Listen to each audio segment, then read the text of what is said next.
Orang di dalam proses beragama, sering saya katakan beragama di Indonesia ini ada 3 kelompok. Beragama ala ajaran. Ini biasanya dasarnya Al-Quran, As-Sunnah, Al-Ijma' wal Qiyas.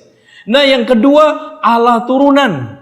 Dasarnya apa kata tokoh, apa kata hawa nafsu, apa kata perasaan, dan sepakat kampungnya. Iya. Kayak Nabi itu diutus di kampungnya.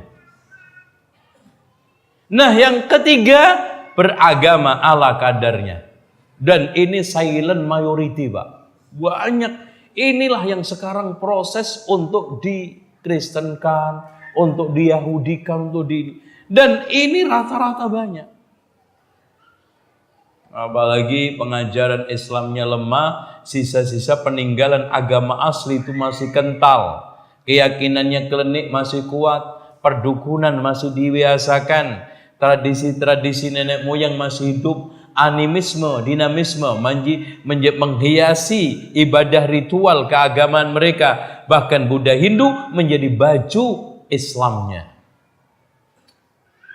Nah ini. Nah semua ini membuat orang yang menyampaikan kebenaran semakin berat. Semakin berat. Bukan semakin hari semakin mudah.